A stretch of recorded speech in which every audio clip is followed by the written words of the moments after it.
Bueno, les decía, la pretensión civil es esencialmente privada. No hay manera de que se inicie un proceso civil de oficio. En el caso de la pretensión penal, bueno, en el caso de los procesos laborales ocurre lo mismo, en el caso de los procesos del fuero contencioso administrativo ocurre lo mismo. El problema está en el proceso penal y en el ejercicio de la pretensión penal. Eh, ¿Por qué? Porque en el derecho penal, en el Código Penal, existen, y los que ya vieron parte general, esto ya lo saben, tres grandes tipos de delitos. Los delitos de acción pública, que son la mayoría, el 90% o más, que son aquellos delitos en los cuales la comisión del delito afecta a toda la sociedad, no solamente a la víctima, ¿sí? O sus familiares, sus amigos, no, solamente a toda la sociedad. Toda la sociedad se considera, si ocurre un homicidio, toda la sociedad se considera agraviada por la existencia de ese domicilio, de ese homicidio, por la comisión de ese homicidio, y a toda la sociedad le interesa que se determine quién o quiénes son los responsables y se le aplique la pena que la ley establece para ese delito.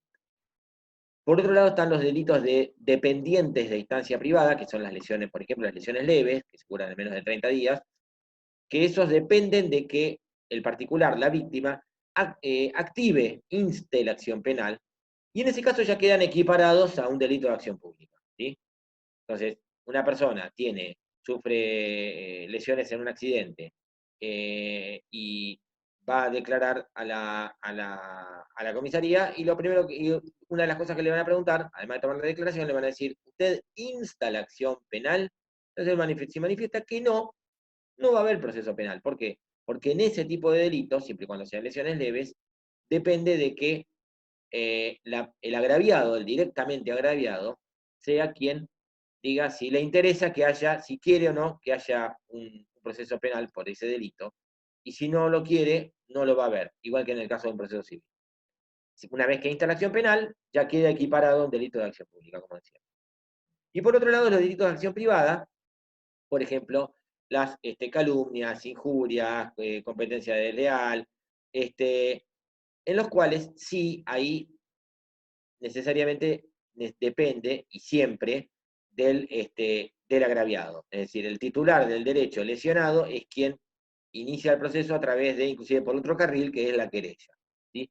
Y puede desistirlo en cualquier momento, y puede inclusive llegar a un acuerdo con el que presuntamente ha cometido el delito. Es más parecido a un proceso civil. Pero, repito, la gran mayoría son los delitos de acción pública.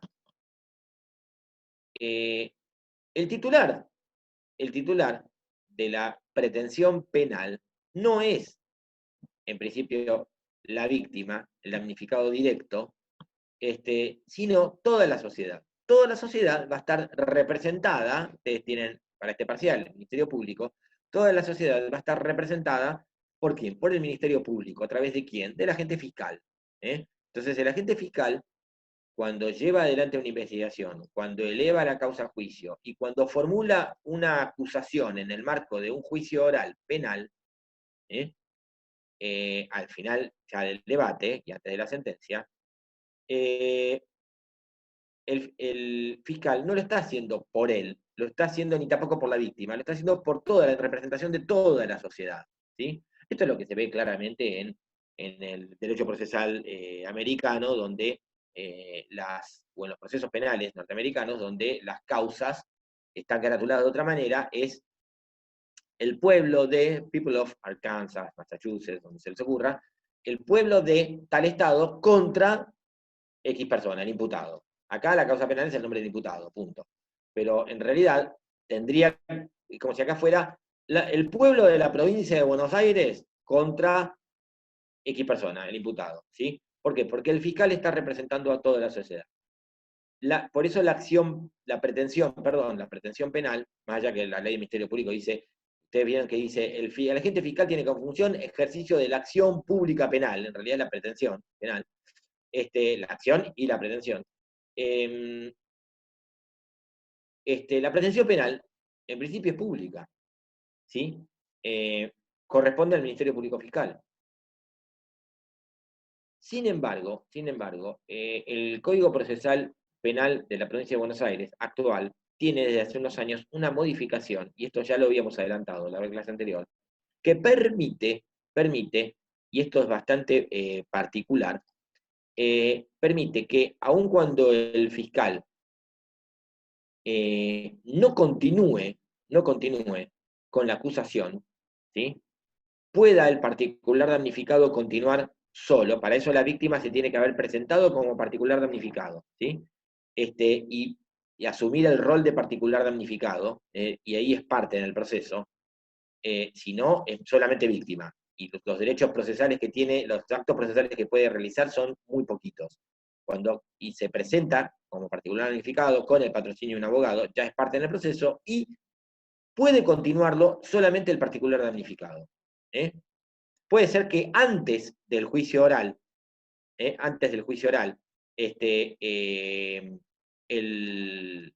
agente fiscal diga, no, yo considero que no tengo elementos para llevar al imputado al juicio oral, como explicábamos en la clase anterior, y que el particular damnificado, y que pida el sobreseimiento, y de ese pedido se le corre el traslado al particular damnificado y se le pide si él quiere seguir con el juicio oral. Y el particular damnificado tiene la posibilidad de hacer el juicio oral, que sería un juicio penal oral, con ribetes de proceso privado, porque en realidad es un particular contra un particular, ¿sí?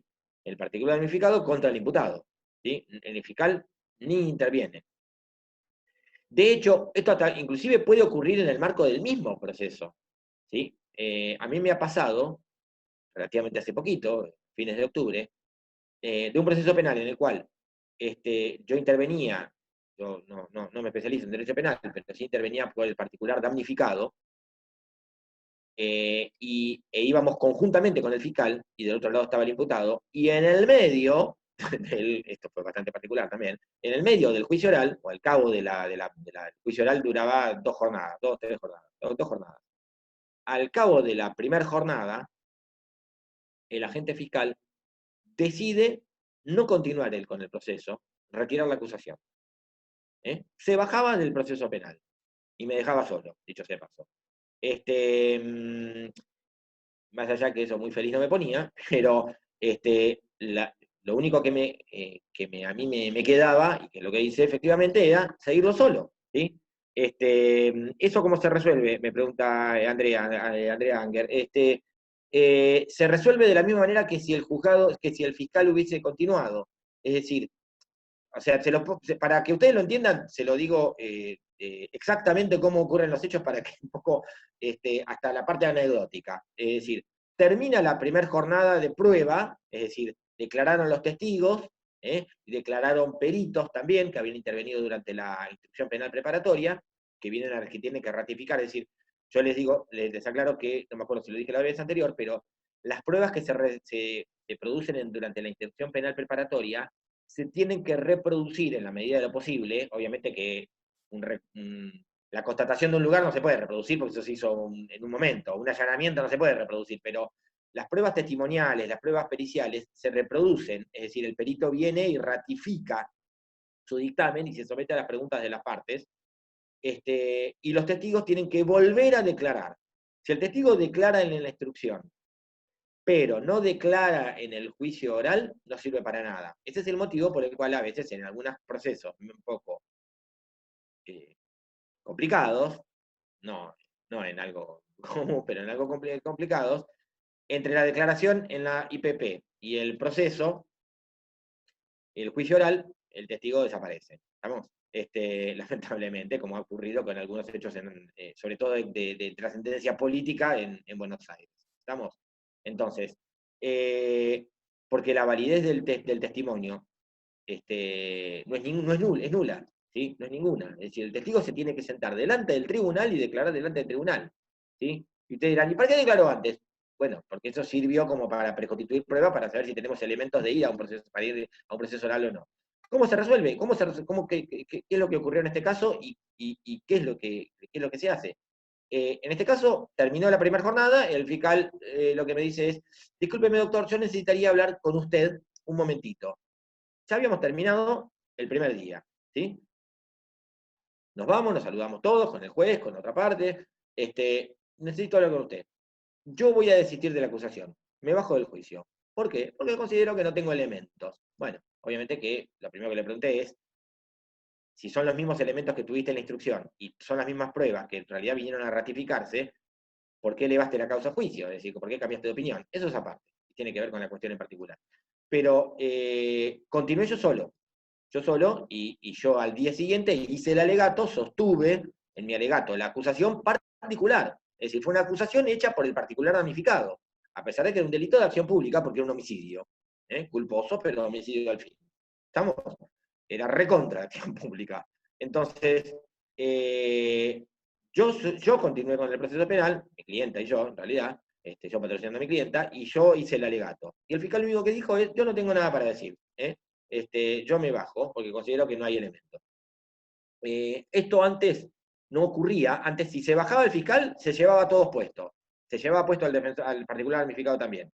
Es decir, yo, con el código que regía hasta hace 4 o 5 años, no me acuerdo exactamente cuándo fue la reforma, si él se bajaba del juicio oral, yo también me quedaba fuera, ¿sí? En cambio, ahora se permite que el particular damnificado pueda seguir solo. ¿A qué viene todo esto? No a una clase de derecho procesal penal, que lo van a tener más adelante en otra materia, derecho procesal penal precisamente, sino a que entiendan que esto de que la pretensión penal es pública, generalmente es pública, excepto los delitos de acción privada, los delitos de acción privada, ya no es tan así, porque se permite que aún en un delito de acción pública, por lo menos en la provincia de Buenos Aires, el particular damnificado siga solo con el proceso penal y acuse el particular damnificado. Lo cual, la verdad, técnicamente es un disparate, ¿sí? Es un disparate. Como también se permite que el agente fiscal y el imputado lleguen a un acuerdo y se formule una transacción, que es el famoso, creo que es 56 bis del Código Procesal Penal, incorporado ya hace 15 años, a una transacción con el imputado. Es decir, si es un derecho de acción pública, si es un derecho de acción pública, no es transable, porque está comprometido el orden público. ¿Estamos? Sin embargo, se permite.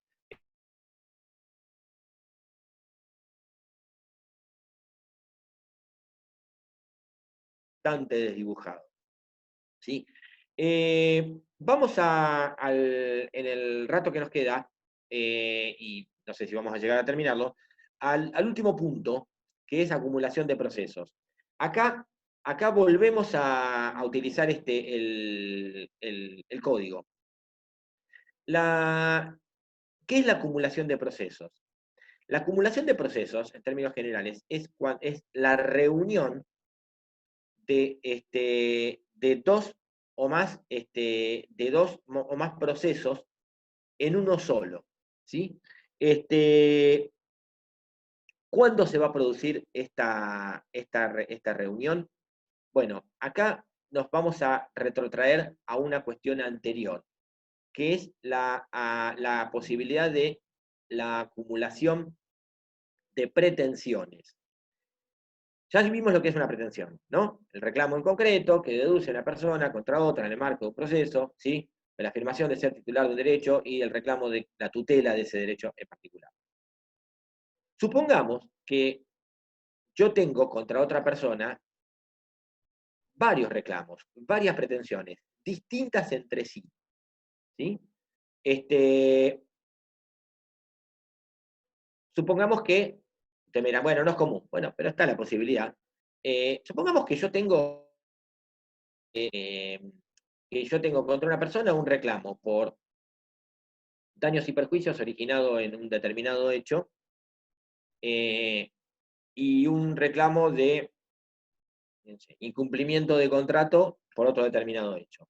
O supongamos que yo contra una persona con la cual suelo celebrar contratos comerciales, tengo varios incumplimientos de contrato para reclamarme. ¿Sí? puedo, para no, y esto es por el principio de economía procesal, para no tener que iniciar distintos juicios, puedo reunirlos todos en el mismo proceso. Son distintas pretensiones, pero las puedo juntar todas en el mismo proceso. Esto es una acumulación objetiva. Se juntan varios objetos en el mismo proceso. ¿Sí? Esto está previsto, fíjense, en el artículo 87 del código, ¿sí? Como precisamente acumulación objetiva dice de acciones, pero en realidad es acumulación objetiva de pretensiones. Entonces, lo que va a decir es lo que acabamos de plantear, ¿sí? La norma. Puede el actor acumular, juntar, reunir, para que ustedes entiendan, todas las acciones que tuvieran, corregimos, todas las pretensiones que tuvieran contra una misma parte. ¿Sí? Ahora, esto va a depender de algo, ¿sí? Primero, que no sean contrarias entre sí. Yo no puedo reunir una acción por cumplimiento de contrato y por rescisión de contrato al mismo tiempo, o una cosa o la otra, o que se cumpla o se rescinde. ¿Está claro? Y también que competan, que correspondan a la competencia del mismo juez, ¿sí? Y que, es decir, que sea un juez del mismo fuero. Yo no puedo reunir una pretensión de tipo laboral con una civil, ¿estamos? Y también que correspondan al mismo trámite procesal. Entonces, con esto yo no puedo reunir, supongamos que yo tengo un locatario, lo que claramente la gente le llama inquilino, pero le llama locatario, que está atrasado en varios alquileres. Entonces yo les quiero iniciar a él yo tengo dos reclamos. El juicio de desalojo y la ejecución de alquileres. No van por el mismo trámite. ¿Sí? No van, por más que además hay una conexidad que vamos a ver ahora, pero no van por el mismo trámite, sino que uno va por el juicio ejecutivo y otro va por un proceso de conocimiento, entonces tampoco se pueden acumular. Yo puedo reunir varias pretensiones siempre y cuando correspondan todas al fuero civil y comercial, y todas sean por la vía ejecutiva o por el proceso de conocimiento. ¿Estamos? No puedo acumular procesos de distintos trámites. Esto es lo que se llama acumulación objetiva, varios objetos contra el mismo demandado. También puede haber una acumulación subjetiva de pretensiones. ¿Sí? La acumulación subjetiva es cuando son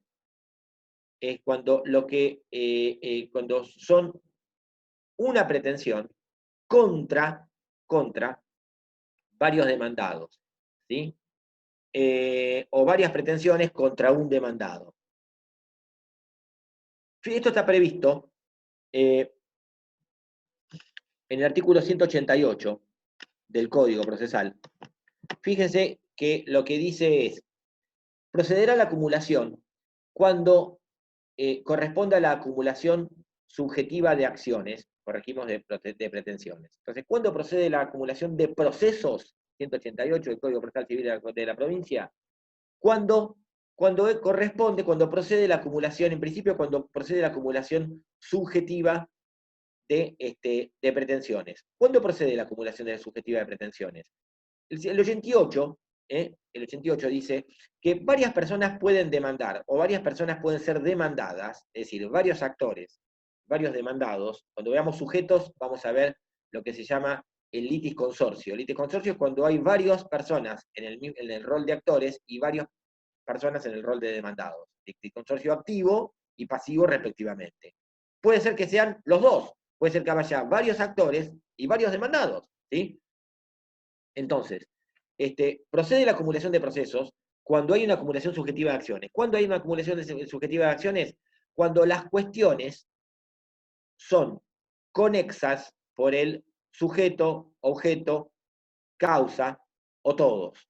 ¿Sí? Ahora vamos a ir con eso. ¿Qué significa? Y de hecho, el 188 dice, en general, siempre que la sentencia que se dicte en una puede dictarse puede producir efectos de cosa juzgada en otros. ¿Cuál es el fundamento de la acumulación de procesos? La seguridad jurídica y evitar sentencias contradictorias. Es decir, la acumulación de procesos se da cuando se da una acumulación subjetiva de pretensiones. ¿Cuándo se da una acumulación subjetiva de pretensiones? Cuando se juntan varias pretensiones contra los mismos sujetos. Cuando, acá lo que ocurre, acá no juntamos objetos, acá juntamos sujetos. Entonces, yo una pretensión voy contra varios, no contra uno, contra varios. O varias pretensiones también contra varios que se junten. ¿Por qué? Porque hay un vínculo de conexidad. Esa conexidad puede estar dada, porque son los mismos sujetos, puede estar dada es el mismo objeto que el reclamo en sí, una indemnización de daños y perjuicios, o es, y esto es lo más común, la misma causa, está originada en la misma relación jurídica. Por ejemplo, si varias personas circulan a bordo de un transporte público, el transporte público tiene un accidente, esas varias personas sufren lesiones y van a hacer un reclamo de daños y perjuicios, ese reclamo, por empezar, lo pueden hacer contra varios demandados. Lo pueden hacer contra el chofer del transporte público, contra la empresa dueña del transporte público o dueña del vehículo, contra la compañía aseguradora. Al mismo tiempo, también podrán ser varios actores. Puede ser que uno de los pasajeros vaya a un abogado e inicie un proceso de daños y perjuicios por sus lesiones. Otro pasajero va a otro abogado e inicia así. Y así, los 20 pasajeros que estaban, todos con lesiones, cada uno va a un abogado distinto. ¿Sí? Tenemos 20 juicios. Imagínense que si nosotros tenemos 20 juicios en distintos juzgados, Mar del Plata hay 16 juzgados, 20 juicios repartidos en los 16 juzgados que hay en Mar del Plata. Podría llegar a ser que el juez de juzgado 1 le dé la razón al pasajero, el juez de juzgado 2 le dé la razón a la empresa de transportes, el juzgado 3 le dé la razón al pasajero, el juzgado 8 le dé la razón a la empresa de transportes. ¿Entienden esto? Con lo cual, por el mismo hecho, habría sentencias contradictorias. ¿Está? Sería realmente una lotería, y si me toca en un lado me va de una manera, y si me toca en otro me da de otra manera. Esto quebraría la garantía del debido proceso y a todo evento el principio de seguridad jurídica. Lo que se trata de evitar es eso. Por eso está el instituto de la acumulación de procesos. En el ejemplo que yo les daba, la conexidad está dada no solamente por los sujetos, sino también no por el objeto, porque cada uno reclama su indemnización, pero sí está dada por por la causa de la pretensión. ¿Cuál es la causa de la pretensión? La relación jurídica que le dio origen. El accidente de tránsito, ¿sí? En el transporte público. ¿Sí? ¿Cuál es la causa de la pretensión en un juicio de desalojo? La ocupación de un inmueble y la restitución del inmueble. ¿Cuál es la causa de la pretensión en un incumplimiento de contrato? El contrato. ¿Sí? Y la relación contractual y sus efectos. ¿Sí? Esa es la causa de la pretensión. Cuando está la misma causa de la pretensión, hay acumulación de procesos. Esta acumulación de procesos puede darse, ya sea por reunión, desde que comienza la acumulación de procesos, todos los pasajeros van todos a un mismo abogado. Cada uno hace su reclamo, porque uno se fracturó una pierna y otro se guinzó la muñeca. ¿Está claro?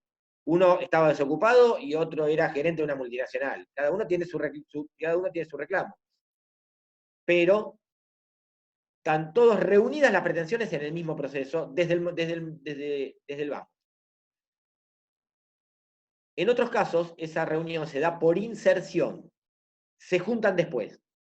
¿Sí? Se juntan después los procesos. En ese caso, la reunión puede ser, y la inserción, la reunión puede ser desde el principio, puede ser posterior, y la inserción siempre es posterior. Acá entra a jugar un poco la acumulación de procesos. Cuando hay dos o más procesos que tienen conexidad por los sujetos, objetos o causa, y fundamentalmente hay dos o más procesos en los cuales se puedan dictar sentencias contradictorias, es decir, la sentencia que se dicte uno pueda provocar efecto en otro, entonces esos procesos se tienen que juntar, se tienen que reunir, se tienen que acumular y se tiene que dictar una sola sentencia. Esto tiene una serie de requisitos. Primero, que los procesos se encuentren en la misma instancia. No puedo acumular un proceso que está en primera instancia con otro que ya tuvo sentencia y está en cámara, en la segunda instancia. Que el juez sea competente para los dos procesos en razón de la materia. Es decir, no puedo acumular un civil con un laboral, un civil con un contencioso administrativo, y que puedan sustanciarse por los mismos trámites. No puedo acumular un proceso de conocimiento con un ejecutivo. No puedo acumular el desalojo con la ejecución de alquileres. ¿Sí?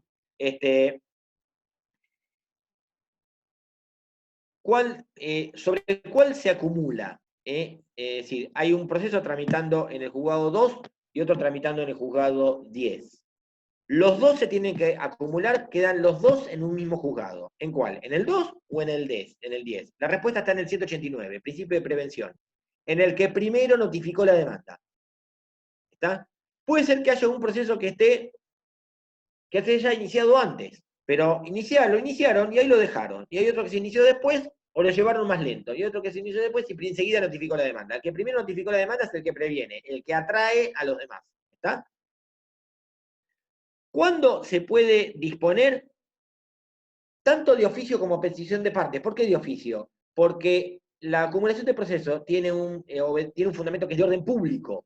No puede permitirse, no puede el juez, si el juez sabe, se advierte que hay procesos que puedan, conexos, tiene que parar todo, suspender el proceso, pedir la acumulación, pedir que la remisión y decidirlo. ¿Está claro?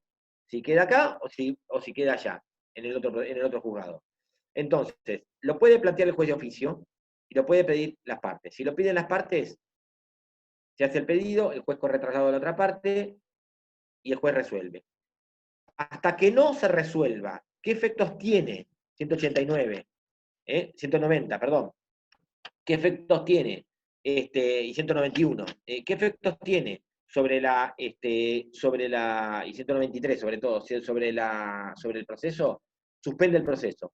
Hasta que no se resuelva la acumulación, el proceso queda suspendido. Entonces, pedido de acumulación al juez. El juez corre traslado a la otra parte. La otra parte contesta o se le vence el plazo para contestar, el juez resuelve. Mientras tanto, a partir de que se pida la acumulación, se suspende el proceso. Una vez que se decide la acumulación, todos los procesos van a quedar ante el mismo juez. Y el juez va a dictar sentencia única, 194. Una única sentencia para todos, en donde va a resolver todo. Precisamente para evitar las sentencias contradictorias. ¿Estamos? Las partes de ninguna manera se pueden oponer a la acumulación de procesos por esto que yo les decía recién, porque está comprometido el orden público. Y por eso el juez, si lo advierte de oficio está obligado, no puede mirar para el costado, está obligado a suspender el trámite procesal, parar la pelota, suspende el trámite procesal, manda a pedir otro proceso, y ahí resuelve. Les pongo un ejemplo, y los poquitos minutos que me quedan, poquito antes de la hora del asueto. Es por el principio, sí, Andrea, es por el principio de economía procesal, pero también es por algo más importante del principio de economía procesal, que es evitar sentencias contradictorias, que eso alteraría el debido proceso. Porque sería, como yo les decía, sería una cuestión de suerte. Unos decidirían una cosa y otros decidirían otra. Yo les decía, poquito antes del asueto originado por el aislamiento, yo tenía un proceso ya para dictar sentencia. Lo único que faltaba era agregar la causa penal que se había originado por el mismo accidente. ¿Sí? Cuando mandamos a pedir la causa penal a la fiscalía dice, no la tengo porque la mandé a otro juzgado. Entonces el juez, y yo también, obviamente, advertimos que había otro proceso originado por el mismo hecho, ¿sí? Que tramitaba en otro juzgado. Entonces el juez, ¿qué hace? Suspende el proceso y manda a pedir todo. El proceso mío estaba en el juzgado 12 y manda a pedir el expediente que estaba en el juzgado 14. Y ahí se pone a resolver la acumulación. Porque lo que dice el proceso es, ojo, lo que dice el juez del 12 es, ojo, a ver si metemos la pata y vamos a dictar una sentencia en un tema donde hay otro juicio paralelamente. Entonces, suspendamos todo, paremos todo, pidamos el expediente y veamos dónde se notificó primero la demanda. Si se notificó en el 12, el juez del 12 va a decir, sigo yo, con los dos juicios, con el que estaba en el 12 y con el que estaba en el 14. Si se notificó la demanda, primero la demanda, en el otro, mando todo el 14 y que siga el juez del 14. ¿Entienden? Ese es el razonamiento, creo que es bastante sencillo. Bueno, nos quedan dos minutos y medio, en realidad.